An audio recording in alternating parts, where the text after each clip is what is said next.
Good morning, students. So today we are going to start our next topic of this chapter, and the topic is privatization. Okay. So in our previous lecture, we have discussed the liberalization. Okay, in which we studied about the four reforms, which industrial sector reforms, financial sector reforms, fiscal reforms, and external sector reforms. Okay, so now today we will discuss the privatization. तो कि ये हमारे क्या हैं elements of new economic policy. So there are three elements of new economic policy: liberalisation, privatisation and globalisation. सो liberalisation को हमने study कर लिए हैं, आज हम करेंगे प्राइवेटाइजेशन को study. Okay, so first privatisation. तो क्या होता है प्राइवेटाइजेशन? नाम से ही पता चल रहा है. प्राइवेट हमने जैसे पीछे जो पढ़ा था, हमने जो भी स्टडी किया उसमें हमने क्या स्टडी किया था कि 1947 टू 1990 तक जो भी इंडस्ट्रीज थी वो सब क्या थी, वो public sector undertaking industries almost सभी वही थी. प्राइवेट इंडस्ट्रीज बहुत ज्यादा कम थी. ऑलमोस्ट इंडस्ट्रीज हमारी पब्लिक सेक्टर के अंडर थी. ठीक है, तो प्राइवेटाइजेशन का मतलब क्या हुआ कि जब उन पब्लिक सेक्टर को हमने क्या कर दिया, उन पब्लिक सेक्टर वाले इंडस्ट्रीज को हम उनका प्राइवेटाइजेशन कर दे, यानी वो प्राइवेट सेक्टर की ओनरशिप कर दी जाती है उसके अंदर. ठीक है, so privatization is the process of involving the private sector in the ownership और operation of a state owned enterprises. ठीक है, उनको भी उस प्रोसेस में प्राइवेट सेक्टर को इसके अंदर इंक्लूड कर लिया जाता है, या उनको क्या कर दिया जाता है, स्टेट की ओनरशिप है वो किसको दे दी जाती है, प्राइवेट सेक्टर को दे दी जाए. ठीक है, तो दो तरीकों से बच्चे देखो प्राइवेटाइजेशन हो सकता है. एक तो बिल्कुल क्या कर दिया जाए, पब्लिक सेक्टर को का प्राइवेटाइजेशन कर दिया जाए, उनको दे दी जाए. और एक होता है कि पब्लिक सेक्टर जो होती है ना, वो अपनी शेयर प्राइवेट को दे देती है. ठीक है, फॉर एग्जांपल जैसे मान लो कोई भी कंपनी है, उसके अंदर क्या है, उसके अंदर आप ये मान के चले कि मान लो एक इंडस्ट्री है, उसके जो शेयर हैं, ठीक है, पब्लिक सेक्टर के कितने हम नियर अबाउट मान लो आप ये कही कि 52% जो है वो पब्लिक सेक्टर के हैं, और प्राइवेट सेक्टर के कितने हो गए, 48%. ठीक है, तो अब ये कर सकती है वो, जो उसके ये शेयर हैं 52, ये किसको दे दे, वो प्राइवेट सेक्टर को दे दे. तो इस तरीके से प्राइवेटाइजेशन हो जाता है, वो प्राइवेट सेक्टर की ओनरशिप हो जाती है. Clear? So privatisation is a process of increasing the participation of private sector in the development of an economy. ठीक है, एक इकोनॉमी के डेवलपमेंट के अंदर जो प्राइवेट सेक्टर के पार्टिसिपेशन को क्या कर दिया जाए, बढ़ा दिया जाए, तो उस प्रोसेस को वो क्या हो जाती है, हमारी प्राइवेटाइजेशन. ठीक है, so under this policy the private sector is given more importance. इस जो ये प्रोसेस है, ये पॉलिसी है, इस पॉलिसी के अंडर क्या होता है, जो प्राइवेट सेक्टर्स होते हैं उनको बहुत ज्यादा इंपॉर्टेंस दे दी जाती है. जैसे हमने पीछे स्टडी किया था कि उस स्टार्टिंग में क्या होता था, सिर्फ पब्लिक सेक्टर को यही इंपॉर्टेंस थी, यानी कि जो पब्लिक सेक्टर था वो था प्रायोरिटी उसी के लिए थी, मतलब कि मेन काम जो होता था उसी का ही होता था. जो प्राइवेट सेक्टर थे उनका सेकेंडरी जो होता था फंक्शन होते थे, और जितने भी रूल्स रेगुलेशन है या कंट्रोलिंग है वो सब किसके अंडर होती थी, किसके हाथ में होती थी, गवर्नमेंट के अंडर होती थी, पब्लिक सेक्टर के अंडर होती थी. मतलब मेन इंपॉर्टेंट रोल कौन प्ले करता था, पब्लिक सेक्टर करता था. ठीक है, लेकिन अब क्या हो गया था, इस पॉलिसी के अंदर जो प्राइवेट सेक्टर है उसको ज्यादा इंपॉर्टेंस दे दी गई थी. So the role of public sector is decrease. ठीक है, पब्लिक सेक्टर के रोल को डिक्रीज कर दिया गया था by withdrawing the ownership of the government from the public sector. Public sector जो है उससे क्या करके गवर्नमेंट अपनी ओनरशिप उससे अपनी विड्रॉ कर देता है और प्राइवेट सेक्टर को दे देता है, यानी उसकी ओनरशिप, उसकी जो रोल है पब्लिक सेक्टर का, वो क्या हो जाता है, वहां पर डिक्रीज हो जाता है, कम हो जाता है. ठीक है, सो यहाँ पर आपके पास ये क्या होता है, प्राइवेटाइजेशन. क्लियर? सो जो यहाँ पर एक तरीके से मैंने आपको बताया, एक तो वो एक तरीके से क्या होती है, डिसइन्वेस्टमेंट कर देता है, यानी जब अपनी ओनरशिप किसको दे दी जाए, मतलब पब्लिक सेक्टर प्राइवेट सेक्टर को अपनी ओनरशिप दे रहा है, तो ये क्या हो गया, डिसइन्वेस्टमेंट. सो डिसइन्वेस्टमेंट मतलब क्या हुआ, disinvestment is a policy instrument to promote privatisation, and it occurs ये कब होती है? It occurs when the government sells of its share capital of public sector undertaking. अपने जो पब्लिक सेक्टर अंडरटेकिंग की जो शेयर्स हैं वो क्या कर देती हैं? उनको सेल कर देती है। ठीक है, किसको? टू द प्राइवेट इन्वेस्टर्स को, प्राइवेट इन्वेस्टर्स को वो सेल कर दें। ठीक है, so argument in favour of this investment is the same as in the case of privatization. So it is taken as a remedial measures to improve production of managerial efficiency as well as the facilitate modernization. मतलब कि हमारी हमने ये देखा था पीछे कि जो पब्लिक सेक्टर होते हैं, पब्लिक सेक्टर से क्यों उनको प्राइवेटाइजेशन करना पड़ा? क्योंकि बहुत से रीजन थे। हमने देखा कि वहां पर करप्शन होना शुरू हो गया था, इनएफिशिएंसी आ गई थी, है ना, पिलफिली पे यानी कि चोरी करने लग गए थे। तो ये सब चीजें होने की वजह से ये सोचा गया कि प्राइवेट सेक्टर को भी दे दी जाए ये चीजें। ओके, तो ये जब प्राइवेट मतलब कि ये एक तरीके के लिए ना, एक तरीके से ये उनके पास सबसे बेस्ट जो है उनके पास एक मेजरमेंट थी जिसके थ्रू वो प्रोडक्शन को और जो उनकी एफिशिएंसी है उनको बढ़ा सके, उसको इम्प्रूव कर सके। और साथ ही साथ जो मॉडर्नाइजेशन है कि जो फैसिलिटी जो मॉडर्नाइजेशन करना होता है, उस टाइम पर तो मॉडर्नाइजेशन नहीं हो रहा था, तो प्राइवेट सेक्टर को अगर प्राइवेटाइजेशन कर दिया जाए तो मॉडर्नाइजेशन भी होगा। ठीक है, सो ये सब थी। उसके बाद of course this investment is also used as a means to manage fiscal deficit by the government. अब मैंने आपको पहले बताया था कि जो गवर्नमेंट थी उसका फिस्कल डेफिसिट चल रहा था। फिस्कल डेफिसिट मतलब गवर्नमेंट के एक्सपेंडिचर ज्यादा थे और उसके जो रिवेन्यूज थे वो कम थे, तो फिस्कल डेफिसिट बहुत ज्यादा था। तो इस फिस्कल डेफिसिट को कम करने के लिए, मतलब इसको खत्म करने का भी एक जो रिसोर्स हमारे सामने जो था वो था डिसइन्वेस्टमेंट। प्राइवेटाइजेशन की जाएगी तो प्राइवेटाइजेशन में क्या होगा? सबको पता है, दे आर प्रॉफिट मोटिव। ठीक है, वो प्रॉफिट मोटिव होते हैं, तो वो क्या करेंगे? जब वो प्रॉफिट मोटिव होते हैं तो प्रॉफिट कमाने के लिए ही वो क्या करेंगे? प्रोडक्शन करेंगे। और जब प्रॉफिट आएंगे धीरे धीरे, और हमने साथ ही साथ देखा कि जब प्राइवेट सेक्टर को दिया गया, जैसे हमने पीछे देखा कि लाइसेंसिंग हटा दी गई, बहुत से बैरियर हटा दिए गए, कोटा जो फिक्स था वो हटा दिया गया, तो इससे क्या हुआ कि वो एक्सपोर्ट इंपोर्ट भी बढ़ने लगा, है ना। तब जब एक्सपोर्ट इंपोर्ट इंक्रीज हुआ तो उससे क्या हुआ कि बाहर के रिजर्व भी हमारे पास आने लगे, तो धीरे धीरे और हमारे जो रिवेन्यू है वो भी इंक्रीज होने लगे। तो जब रिवेन्यू बढ़ेंगे तो फिस्कल डेफिसिट क्या होगा? ऑटोमेटिकली कम होता चला जाता है। ठीक है, तो प्राइवेटाइजेशन करना बहुत जरूरी था। क्लियर? सो नेक्स्ट जो है यहाँ पर, it may happens in two ways, जैसे मैंने अभी आपको बताया दो तरीकों से हो सकता है। Selling the government enterprises in the hands of private sector. एक तो क्या कर दिया जाए कि जो गवर्नमेंट एंटरप्राइजेज जो हैं वो किसके हाथ में दे दी जाए? प्राइवेट सेक्टर को दे दिया जाए। And second, withdrawal of government share from the public as well as some private businesses. अभी आपको बताया ना, या फिर हम क्या कर देते हैं, जो गवर्नमेंट अपने शेयर जो है वो विड्रॉ कर देती है और वो किसको दे देती है? प्राइवेट को दे देती है। ठीक है, तो इन दो तरीकों से ऐसा किया जा सकता है, प्राइवेटाइजेशन की जा सकती है। क्लियर? नेक्स्ट जो है, नीड फॉर प्राइवेटाइजेशन। सो अब प्राइवेटाइजेशन करने की क्या नीड थी, क्या जरूरत थी? तो प्राइवेटाइजेशन करने की क्या जरूरत हुई? क्योंकि क्या हुआ था, हमने देखा कि जो पब्लिक सेक्टर था 1990s तक, पब्लिक सेक्टर जो है मतलब ये हर एक जो एक इम्पोर्टेंट रोल किसका था? पब्लिक सेक्टर का इम्पोर्टेंट रोल था। हमने देखा कि 1956 के अंदर एक पॉलिसी आई थी, कौन सी थी वो पॉलिसी? इंडस्ट्रियल पॉलिसी रेजोल्यूशन 1956 से आया था ना।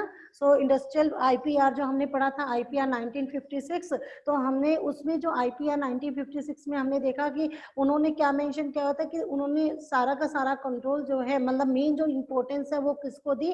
पब्लिक सेक्टर को दी, कि सब कुछ जो है पब्लिक सेक्टर के हाथ में रहेगा। ठीक है, तो सब कुछ उनको दे दिया गया। अच्छा, ये नहीं है कि उन्होंने पब्लिक सेक्टर के हाथ में, स्टेट गवर्नमेंट के हाथ में सब कुछ दिया तो उससे ग्रोथ नहीं हुई, हमारा जीडीपी भी इंक्रीज हुआ। ठीक है, लेकिन वो उस लेवल पर नहीं पहुंच पाई जहां पर उसे जाना चाहिए था। ठीक है, और धीरे धीरे ऐसा होने लगा कि हमारे जो रिवेन्यूज हैं वो और कम डिक्रीज होते जा रहे थे। ठीक है, तो बहुत से ऐसे कारण थे जिसकी वजह से, और साथ ही हमने देखा कि लीकेजेस हो रही थी। ठीक है। अच्छा पिलफरेज या इनएफिशिएंसी आ रही थी, करप्शन आ रहा, करप्शन बढ़ गया था पब्लिक सेक्टर एंटरप्राइजेस के अंदर, क्योंकि मैंने आपको बताया था कि जब पब्लिक सेक्टर एंटरप्राइजेस होते थे वहां पर जब लोग काम करते थे तो उनको पता है कि हमारी सैलरी तो हमें मिल ही जाएगी, चाहे हम काम करें या ना करें, हमें तो सैलरी तो मिलनी मिलनी है। तो वो अपने को क्या नहीं कर रहे थे, ना तो वो इम्प्रूव कर रहे थे अपने काम को, ना तो वो एक मतलब जो एक मॉडर्नाइजेशन, एक नई नई चीजों को इनोवेट करना, किस तरीके से काम करना, ना तो वो हो रहा था। इवन कि वो अपना जो काम था उसको भी सही तरीके से नहीं कर रहे थे। ठीक है। और करप्शन में, करप्शन क्या है, सबको पता है क्या करप्शन होता है, कि उनको अपनी सैलरी मिल रही है लेकिन वो जो काम कर रहे हैं उसके ऊपर भी एक्स्ट्रा किसी से ले रहे थे। ठीक है। तो ये सब प्रॉब्लम जो है वो चल रही थी, जिनको देखते हुए 1991 के अंदर गवर्नमेंट को ये डिसाइड करना पड़ा, गवर्नमेंट ने ये डिसाइड किया कि वो पब्लिक सेक्टर जो है उसके जो इक्विटीज, उसके जो शेयर थे वो किसको दे देगी, प्राइवेट एंटरप्राइजेस को दे दिए जाए, ताकि प्राइवेट एंटरप्राइजेस जो हैं वो क्या कर सके, वो प्रॉफिट मोटिव होते हैं तो वो कुछ प्रॉफिट लेकर आए और इकोनॉमी के अंदर ये जो प्रॉब्लम्स है सॉर्ट आउट हो सके। So need for privatisation, yes, a major reason for adopting a policy of privatization is the poor and inefficient performance of the public sector undertaking। सबसे पहला रीजन जो था वो ये था, जो पब्लिक सेक्टर एंटरप्राइजेस थी, ठीक है, जो पब्लिक सेक्टर अंडरटेकिंग्स है उनका पुअर एंड इनएफिशिएंट परफॉर्मेंस का होना। ठीक है। इसको देखते हुए उनको एक तो ये फील हुआ, ये महसूस किया गवर्नमेंट ने कि वो इसको क्या करे, प्राइवेटाइजेशन करे। और क्या था, तो इसके अंदर दो चीजें आती हैं, एक तो हम देखें प्रायर टू प्राइवेटाइजेशन क्या था, फिर आफ्टर प्राइवेटाइजेशन क्या होगा। So prior to privatization, first during second 5 year plan, अभी मैंने बताया ना IPR 1956 का resolution. So during second 5 year plan the major objective of Indian government is development of industry. Main उनका, अच्छा में तुम्हें याद होगा जो फर्स्ट 5 ईयर प्लान था उसका मेन मोटिव क्या था, एग्रीकल्चर डेवलपमेंट करना है ना। और सेकंड 5 ईयर प्लान के अंदर जब 1956 में लगाया तो उसमें इंडस्ट्रियलाइजेशन करना, इंडस्ट्रियल डेवलपमेंट जो था उनका मेन फीचर था। तो यहाँ पर सेकंड 5 ईयर प्लान जो था उसमें जो मेजर ऑब्जेक्टिव था इंडियन गवर्नमेंट का वो क्या था, development of industries. So industrial policy resolution 1956 clearly defines that, उसने क्लियरली ये बताया, क्लियरली उसने जिस चीज को डिफाइन किया that the major role was performed by the public sector। ठीक है, पब्लिक सेक्टर का क्या रहेगा, मेजर रोल रहेगा। ठीक है। तो उसने ये चीज जो है उन्होंने डिसाइड की। सो एंड देन उसके बाद at that time public sector was only there who can invest in huge amount. सबसे ज्यादा इन्वेस्टमेंट किसने की थी वहां पर, पब्लिक सेक्टर इन्वेस्टमेंट कर रहा था, ज्यादा ज्यादा कैपिटल वही लगा रहा था। तो उस टाइम पर जो पब्लिक सेक्टर केवल एक ऐसा ये सेक्टर था जो क्या कर सकता था, एक बड़ी अमाउंट जो है वो इन्वेस्ट कर सकता था, किस चीज के लिए, to lead the diversification of Indian economy from agriculture to industry. क्योंकि अब क्या था बच्चे इसमें, इस लाइन का मतलब क्या आपको बताया जा रहा है, इसका मतलब ये है कि अब आपको उससे पहले पता था कि एग्रीकल्चर के अंदर हमारी जो ज्यादातर पॉपुलेशन थी वो एग्रीकल्चर पर डिपेंड थी, नियर अबाउट 72% पॉपुलेशन एग्रीकल्चर पर डिपेंडेंट थी। ठीक है। अब उसमें आपने डिस्गाइज अनएम्प्लॉयमेंट भी स्टडी किया था कि आपको जरूरत नहीं है लोगों के एग्रीकल्चर के अंदर, फिर भी लोग वहां पर अंगेज हैं, क्यों है, क्योंकि उनको कहीं और काम नहीं मिल रहा है। अच्छा, काम क्यों नहीं मिल रहा है, क्योंकि कैपिटल एफिशिएंसी डेफिशिएंसी थी। ठीक है। कैपिटल डेफिशिएंसी की वजह से जो प्राइवेट सेक्टर थे वो तो कैपिटल वो इतना उनको नहीं था कि वो लगा सके, और ना ही वो वैसे इन्वेस्ट करने के लिए तैयार थे। तो गवर्नमेंट जो थी, जब पब्लिक सेक्टर करा, गवर्नमेंट को ज्यादा मेन इंपॉर्टेंस दी गई, तो उन्होंने बहुत ज्यादा इन्वेस्टमेंट की इंडस्ट्रियलाइजेशन में, इंडस्ट्रीज को लगाने में, जिसकी वजह से क्या हुआ, डाइवर्सिफिकेशन हुआ, यानी अलग अलग तरह की गुड्स जो हैं वो प्रोड्यूस होने लगी, अलग अलग जो है इंडस्ट्रीज इस्टेब्लिश हुई, जिसके अंदर क्या हुआ, अब जो एग्रीकल्चर के अंदर जो सरप्लस था पॉपुलेशन का वो कहाँ जाने लगा, शिफ्ट होने लगा, इंडस्ट्रीज के अंदर। तो वहां से क्या हुआ, एग्रीकल्चर से निकलकर लोग इंडस्ट्रीज के अंदर चले गए, है ना, तो थोड़ा बर्डन कम हो गया एग्रीकल्चर के ऊपर और इंडस्ट्रीज के अंदर आए, तो एक तरीके से वो भी एम्प्लॉयड हो गए, इनकम भी इंक्रीज हुई। तो ये मेन जो था उस टाइम पर पब्लिक सेक्टर करने का, पब्लिक सेक्टर अंडरटेकिंग के अंदर मतलब सारा गवर्नमेंट के अंदर देने का यही एक मेन पर्पस था कि जो सबसे ज्यादा इन्वेस्टमेंट थी, ह्यूज इन्वेस्टमेंट कौन कर सकता था, पब्लिक सेक्टर कर सकता था। और साथ ही साथ जब वो इन्वेस्टमेंट करी उसने, तो उससे जो इंडियन इकोनॉमी में का जो डाइवर्सिफिकेशन है फ्रॉम एग्रीकल्चर से, वो कहाँ गया, इंडस्ट्रीज के अंदर चला गया। ठीक है, पॉपुलेशन का जो बर्डन था एग्रीकल्चर के ऊपर वो कम हो गया। क्लियर। अब नेक्स्ट जो था उसके बाद और क्या हुआ, with the participation of public sector there is gradual increase in contribution of the industry towards the GDP. अब ये जो पब्लिक सेक्टर का जो ये पार्टिसिपेशन था, ठीक है, तो इससे क्या हुआ, there is gradual increase in contribution of industry towards the GDP. अब जीडीपी के अंदर इंडस्ट्री का जो कंट्रीब्यूशन था वो क्या होने लगा, बढ़ने लगा। पहले क्या था, मेन जीडीपी के अंदर एग्रीकल्चर का ही होता था, इंडस्ट्रीज का इतना ज्यादा नहीं होता था क्योंकि इंडस्ट्रीज स्टैब्लिश ही नहीं थी। तो लेकिन अब क्या हुआ, जैसे जैसे इंडस्ट्रियलाइजेशन हुआ, नई नई इंडस्ट्रीज स्टैब्लिश हुई, तो जीडीपी के अंदर भी उनका कंट्रीब्यूशन इंक्रीज होने लगा। ठीक है, but gradually most of the public sectors undertakings was started incurring huge losses। लेकिन फिर क्या हुआ, धीरे धीरे ये जो पब्लिक सेक्टर अंडरटेकिंग्स थी ये कंटिन्यूसली लॉसेस में जाती चली गई। सबसे बड़ा प्रॉब्लम बाद में यही आया कि ये लॉसेस में जाती रही, लेकिन आपको पता है कि जो पब्लिक सेक्टर्स होते हैं उनमें मतलब उनका ना पॉलिटिकल इफेक्ट बहुत ज्यादा होता है ना, पॉलिटिकल इफेक्ट इन चीज के ऊपर ज्यादा होता है जो पब्लिक सेक्टर होती हैं। तो इसमें क्या हुआ, जब ये लगातार लॉसेस होते चले गए तो भी मतलब कि इतना ज्यादा इनके ऊपर प्रेशर था कि इन्हें बंद नहीं किया गया, इन्हें लॉसेस में ही चलाया जा रहा था। ठीक है, ये कहकर कि सोशल वेलफेयर हो रहा है, समाज के लिए करना है, तो इतना ज्यादा मतलब ये लॉसेस में कंटिन्यूसली चलती गई, जिससे क्या हुआ, इनके रिवेन्यूज इनके पास नहीं थे, एक्सपेंडिचर कंटिन्यूसली बढ़ते जा रहे थे, और जब एक्सपेंडिचर बढ़ रहे थे तो ये क्या लिए जा रहे थे, लोन लिए जा रहे थे। ठीक है, लोन लिए जा रहे थे तो उससे क्या हुआ, इनके जो है जो डेप्थ थे वो भी इंक्रीज होते चले गए। ओके, सो ये लॉसेस में चल रही थी और उससे क्या हुआ, ड्यू टू अब, और ये लॉसेस में चलने का मेन कारण क्या था, किसने लॉसेस में चल रही थी, लीकेजेस हो रही थी वहां से। ठीक है, जो चीजें बन रही थी, प्रोडक्शन हो रही है, कुछ भी हो रहा है, वो पब्लिक के लिए हो रहा, लेकिन बीच में से लोग उसको खा रहे थे, लीकेज हो रही थी। ठीक है, पिलफरेज, चोरियां करने लगे, छोटी छोटी चोरियां होने लगी बीच बीच में से। इनएफिशिएंट यानी कि लोगों में जो जो वहां पर एफिशिएंट, जो उनकी एफिशिएंसी थी उस एफिशिएंसी के अकॉर्डिंग वो काम नहीं कर रहे थे, जो रिसोर्स थे जिससे ज्यादा कर सकते थे वो नहीं हो रहा था, वेस्टेज ज्यादा हो रही थी, प्रोडक्शन कम हो रहा था, तो इनएफिशिएंट तरीके से काम हो रहा था, और साथ ही साथ करप्शन चल रहा था। ठीक है, तो ये बहुत से कारण थे जिनकी वजह से जो पब्लिक सेक्टर अंडरटेकिंग जो है, पब्लिक सेक्टर्स जो थे वहां पर जो इंडस्ट्रीज थी वो लॉसेस में चली गई। ठीक है, सो उसके बाद so that was the turning point when it is decided, ये वो टाइम था जब लीकेजेस हुए, pilferage, inefficiency and corruption start हुआ, लॉसेस कंटिन्यूसली होते चले गए। तो ये टर्निंग पॉइंट था when it is decide to increase the participation of private industries by disinvesting in the public sector. तब ये डिसाइड किया गया कि क्या किया जाएगा, कि जो प्राइवेट इंडस्ट्रीज हैं उनके पार्टिसिपेशन को बढ़ाया जाए, क्या करके, डिसइन्वेस्टमेंट करके पब्लिक सेक्टर से। क्लियर। सो अब यहाँ पर एक चीज थी नवरत्ना। अच्छा, इसमें क्या हुआ, जैसे मैंने प्राइवेटाइजेशन कहा, ठीक है, अब इसमें आपको बहुत ज्यादा करने की जरूरत नहीं है नवरत्नाज में, आपको जस्ट एक ये बताया जा रहा है इसके अंदर कि जैसे अभी आपको कहा कि प्राइवेटाइजेशन क्या है, यानी ऑलमोस्ट जो इंडस्ट्रीज थी वो पब्लिक से प्राइवेट को दे दी गई ओनरशिप। अब क्या था, उस टाइम पर कुछ एक इंडस्ट्रीज ऐसी भी थी जो अभी भी प्रॉफिट जो है अर्न कर रही थी। ठीक है, और वो प्रॉफिट जो अर्न कर रही थी, तो इसीलिए जो पब्लिक सेक्टर है उसमें उन्होंने, गवर्नमेंट ने ये डिसाइड किया कि उनका प्राइवेटाइजेशन नहीं किया जाएगा, उनको किसके अंदर रखा जाएगा, पब्लिक के अंदर ही रखा जाएगा। तो ये वो कुछ ये 9 इंडस्ट्रीज थी।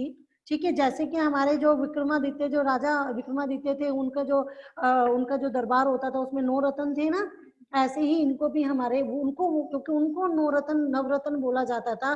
तो ये वो इंडस्ट्रीज थी उस टाइम पर भी, ये 9 ऐसी इंडस्ट्रीज थी जो अभी भी प्रॉफिट लगातार अर्न कर रही थी, और आज भी ये रन कर रही हैं। आज भी बंद नहीं हुई हैं। तो इसीलिए क्या हुआ, इनको नवरत्न जो है नाम दिया गया, वो सोचकर, ठीक है। और ये जो नो इंडस्ट्रीज थी, वो कौन कौन सी इंडस्ट्रीज हैं आपकी, एक तो आपके पास हो गई इंडियन ऑयल कॉर्पोरेशन, ठीक है, IOC Indian Oil Corporation, BPCL Bharat Petroleum Corporation Limited, ठीक है, थर्ड है ONGC Oil and Natural Gas Corporation, fourth है SAIL Steel Authority of India Limited, BHEL सबको पता है Bharat Heavy Electricals Limited, sixth हो गया IPCL Indian Petrochemicals Corporation Limited, seventh VSNL Videsh Sanchar Nigam Limited, eight हो गया NTPC National Thermal Power Corporation and HPCL Hindustan Petroleum Corporation Limited, ठीक है। तो ये 9 इंडस्ट्रीज थी जिनको जो है उनके स्टेटस को देखते हुए मतलब ये देखा गया कि वो प्रॉफिट हमेशा प्रॉफिट ही अर्न कर रही है, तो ना इनको जो है इनका कभी भी प्राइवेटाइजेशन नहीं किया गया। Clear students? So Navratan, there are some public enterprises which are making profit for the government. So Indian government named them as Navratnas. Okay? और इनको उन्होंने अपने अंदर ही रखा। ओके, नेक्स्ट हम करते हैं अब प्राइवेटाइजेशन में obvious gains and imperative losses of privatisation. अब ये तो आपको सबको पता है कि जब किसी में क्या होता है, कोई भी चीज आप पढ़ें तो उसके अगर आपको मैरिज पॉजिटिव है तो नेगेटिव दोनों साथ साथ चलते हैं। तो हम यहाँ देखते हैं जब प्राइवेटाइजेशन हुआ उससे हमें कौन कौन से गेन्स हुए और क्या क्या हमें लॉसेस हुए। Okay, so first we will study the gains, obvious gains. तो ऑब्वियस गेन्स, यस, फर्स्ट हमारे पास है privatisation implies supremacy of self interest over social interest. ये सबको पता है प्राइवेटाइजेशन का मेन मोटिव क्या होता है, अपना सेल्फ इंटरेस्ट देखना। वो सोशल इंटरेस्ट में उनका कोई भी इंटरेस्ट नहीं होता, उनका अपना इंटरेस्ट है, सेल्फ इंटरेस्ट, अपने को फायदा होना चाहिए और जाए सबके सब तेल लेने, ठीक है। So when self interest prevail, the entrepreneurs work with 100% commitment and efficiency becomes the condition of survival for the workers. High productivity is the obvious result. अब अगर प्राइवेटाइजेशन हो गया, सबसे बड़ा बेनिफिट इसका क्या था, आपने पीछे देखा मेन रीजन क्या रहा, इनएफिशिएंसी।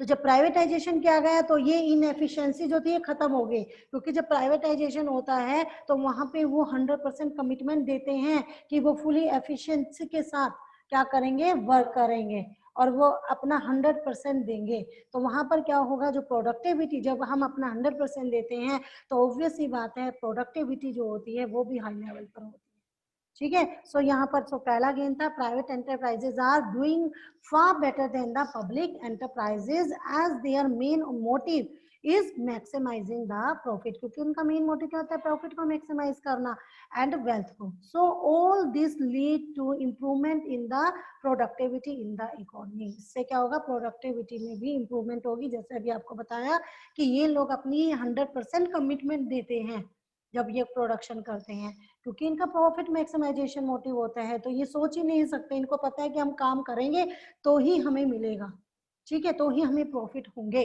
तो ये वो उनका ये वो नहीं है ना कि फिक्स है कि हमें इतना ही मिलना, ये तो सब ये कि जितना काम करेंगे उतना ये और ज्यादा कमाएंगे। तो यहाँ पर इनका 100% कमिटमेंट होने की वजह से जो प्रोडक्टिविटी है वो भी इम्प्रूव हुई। क्लियर? सो सेकंड जो था आपके पास जो यहाँ पर कि privatisation expect private enterprises to work in a competitive environment both domestic as well as international. So competition induce upgradation and modernization. So these are the essential condition of the growth and development. अब दूसरा हमने बच्चे क्या देखा कि public sector था, उसके अंदर कंपटीशन नहीं रहा था, ठीक है। इतना ज्यादा उन्होंने क्या कर दिया था, इतनी उन्होंने सिस्टम ऐसा बना दिया कि इतने ज्यादा बड़ी। ओके, सो ये कहते हैं कि जो प्राइवेटाइजेशन है, यस, इसकी वजह से क्या हुआ हमें यहाँ पर मॉडर्नाइजेशन, क्योंकि कॉम्पिटिटिव एनवायरनमेंट बन गया। कॉम्पिटिटिव एनवायरनमेंट बनने की वजह से क्या हुआ, अब वो अपने डोमेस्टिक मार्केट में भी और इंटरनेशनल मार्केट के अंदर भी अपने को प्रूव करने लगे, ठीक है। अपग्रेडेशन हुआ और साथ ही साथ मॉडर्नाइजेशन हुआ। So second, privatisation brings competition in the market between various domestic and international market which further lead to upgradation and modernization. Clear. And next फिर क्या हुआ, नेक्स्ट हमारे पास जो हुआ privatisation promotes diversification of production. क्योंकि जब privatisation हुआ तो अलग अलग, जैसे पहले तो क्या था कि जब प्राइवेट इतना ज्यादा उनके ऊपर रिस्ट्रिक्शंस थी तो ज्यादातर वो इंडस्ट्रीज को इस्टेब्लिश नहीं करते थे, मतलब अलग अलग तरह की जो गुड्स हैं वो प्रोड्यूस नहीं होती, तो डाइवर्सिफिकेशन नहीं होता था। लेकिन अब क्या हुआ, अब क्योंकि वो बिल्कुल फ्री हो चुकी थी, ठीक है, फ्री हो चुकी थी, तो क्या हुआ उससे, उससे अब बहुत सारी प्रोडक्शन जो अलग अलग तरह की गुड जो है वो प्रोड्यूस होने लगी। So unlike public sector undertakings, private enterprises invariably generate high profit, ठीक है, वो हाई प्रॉफिट गेन करने लगी।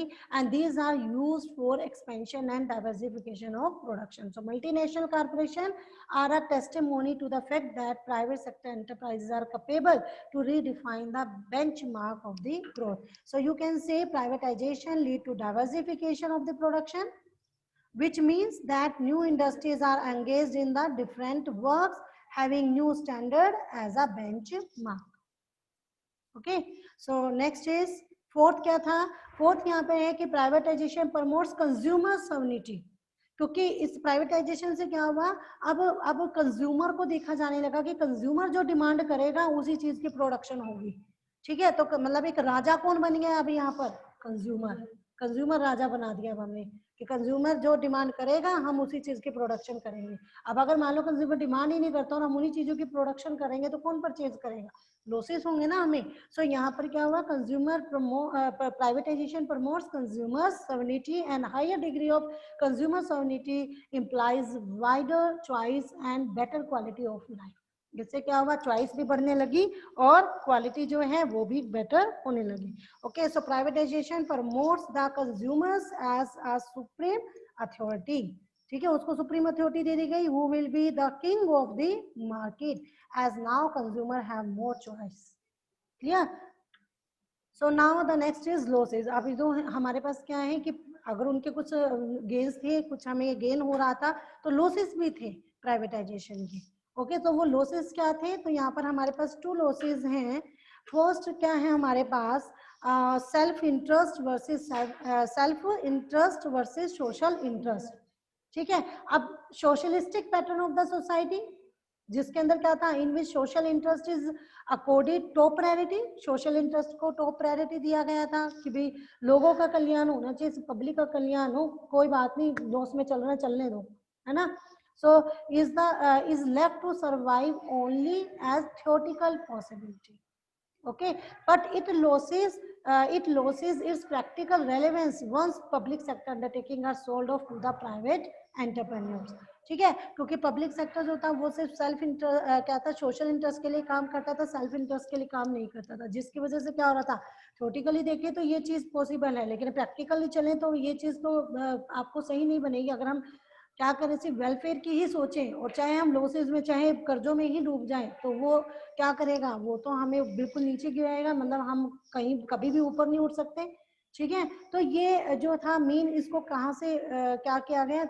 अब यहाँ अच्छा दूसरा, इसमें अगर हम लॉसेस के अंदर बात करें तो प्राइवेट सेक्टर जो है वो किसके लिए चल रहा है, प्रॉफिट के लिए, सोशल सेल्फ इंटरेस्ट के लिए। सेल्फ इंटरेस्ट में क्या होगा, वो सिर्फ अपने इंटरेस्ट के बारे में सोचेगा, सोशल इंटरेस्ट के बारे में नहीं सोचेगा। कहने को लॉसेस दोनों के हैं, लॉसेस दोनों के हैं। वो पब्लिक सेक्टर में वो सेल्फ इंटरेस्ट नहीं सोच रहा है, सोशल इंटरेस्ट सोच रहा है, और प्राइवेट जो है वो सिर्फ सेल्फ इंटरेस्ट सोच रहा है, सोशल इंटरेस्ट नहीं सोच रहा है। तो अगर वो सेल्फ इंटरेस्ट चलता रहेगा तो समाज का कल्याण के बारे में कौन सोचेगा। तो ये एक बहुत बड़ा लॉस था कि private industries are only interested for their welfare only, they are not interested in way of social welfare, जिसकी वजह से कई बार इतना ज्यादा मतलब लॉसेज हो जाते हैं। आप ये कहें कि एक सोसाइटी को इतना लॉस होता है इन चीजों से, तो पब्लिक जो है ना वो इस कई बार इसकी वजह से सफर हो जाती है। ओके, और जो सेकंड लॉस था, फ्री मार्केट फोर्सेस जो चलाई गई, तो privatisation encourage the free play of market force, market के फोर्स चलेगी। इट मींस क्या हुआ, इसका मतलब ये है कि वो सिर्फ ना जब फ्री मार्केट फोर्स चलती है तो ये प्राइवेटाइजेशन का मेन लॉस क्या होता है कि ये सिर्फ उन्हीं गुड्स की प्रोडक्शन करता है जो क्या होती हैं, जो उन्हीं गुड्स की प्रोडक्शन करेगा जो लोग मतलब डिमांड करेंगे, ठीक है, जो लोग खरीद सकते हैं। अच्छा, ये उन्हीं चीजों की प्रोडक्शन करता है जिन लोगों के पास पैसा होगा वो ही खरीद सकते हैं। यानी जो पुअर सेक्शन के अंदर आते हैं, जो जो उनकी छोटी छोटी डिमांड्स होती हैं उनकी, वो तो ये नहीं प्रोडक्शन कर पाता ना ये करता है, तो वो एक बहुत बड़ा लॉस था। So privatization encourage the free play of market forces, but in the process goods are produce only for those who have the means to buy them. केवल जिनके पास रिसोर्स है ना इनको खरीदने के, वही खरीद सकता था। सो व्हेन प्राइस राइजेस, जब प्राइसेस राइज होते हैं, बढ़ते हैं, ठीक है, which is not obvious tendency, which is an obvious tendency in the system. आप देखते हो कि हम क्या होता है, प्राइसेस कंटिन्यूसली इंक्रीज होते हैं, ठीक है, driven by the free play of market forces. So weaker section of the society suffer deprivation and ये सिलसिला tragedy is a notable evidence of this point. So यहाँ पर क्या है, privatization lead to decrease in power और authority of the government. So private sector are only the interested in manufacturing for the those who has the buying capacity. अच्छा, यहाँ पर सिलसिला tragedy हुई थी इसी प्राइवेटाइजेशन की वजह से। ये आंध्र प्रदेश में सिलसिला, एक छोटा सा टाउन था, ठीक है, और जिसको हम ना, जो अपने पावर लूम इंडस्ट्री के लिए बड़ा ही फेमस था ये, ठीक है। तो अब ये इंडस्ट्री जो थी, अब ये इसका जो मेन जो कहो कि यहाँ पर ज्यादातर लोग जो थे इस टाउन के अंदर, ये इनका जो लाइवलीहुड था वो इसी के ऊपर चलता था, पावरलूम इंडस्ट्री के ऊपर। अब जब क्या हुआ, जो पावर सप्लाई थी, जब उसका इंडस्ट्रियलाइज, जब उसका प्राइवेटाइजेशन कर दिया गया, प्राइवेट सेक्टर को दे दिया गया, तो उन्होंने क्या करा, इनके ऊपर टैरिफ लगा दी, महंगे कर दिए, टैक्स लगने लगे। तो उससे क्या हुआ, इंडस्ट्रीज के ऊपर बर्डन आ गया इस चीज का, ठीक है, उनके कॉस्ट भी बढ़ने लगे, पावर जब महंगी होगी तो उनके कॉस्ट बढ़ने लगी। तो उन्होंने क्या करा, उस इसकी वजह से क्या हुआ, जो वहाँ के जो वर्कर्स थे, जो काम करते थे, उनके वेजेस जो है वो कम कर दिए गए, और वेजेस बाद में इतने कम हो गए कि वो जो है अपनी जो आम रूटीन में, मतलब जो जीने के लिए जितना चाहिए उनको, सब्सिस्टेंस जो उनको चाहिए, वहां से भी और कम हो गए, मतलब इतना कम हो गया कि वो 2 वक्त की रोटी भी नहीं खा पाए, जिसकी वजह से उनको क्या करना पड़ा, एट दी लास्ट उनको जो है committing suicide is consider as a desperate option. उनके पास एक ही ऑप्शन रह गया था कि वो सुसाइड कर लें इस लाइफ को जीने से better. So this is what the workers did the सिलसिला। तो इसी वजह से वहां पर वर्कर्स ने क्या किया, सुसाइड कर लिया। और अबाउट 50 वर्कर्स जो थे जिन्होंने उस टाइम पर इस प्राइवेटाइजेशन की वजह से पावर सप्लाई के सुसाइड किया, ठीक है। तो ये प्राइवेटाइजेशन के जो है ये कुछ एक जो लॉसेस होते हैं, ओके स्टूडेंट्स। सो लेकिन ये है कि बात सही है कि जहाँ पर अगर आपको कुछ गेन होता है तो वहाँ लॉसेस भी होते ही हैं। तो हमें क्या करके चलना पड़ता है, बैलेंस करके चलना पड़ता है, ठीक है। हम ये भी नहीं कर सकते कि बिल्कुल ही हम पब्लिक में चले जाएं, पब्लिक सेक्टर को दे दे सब कुछ, या बिल्कुल ही प्राइवेट के हाथ में दे दे। तो एक मिक्स जो है हमें करना पड़ता है कि सोशल वेलफेयर के साथ साथ सेल्फ इंटरेस्ट भी होना चाहिए। Okay students, so tomorrow we will discuss about the globalization. So that's all for today. Have a good day.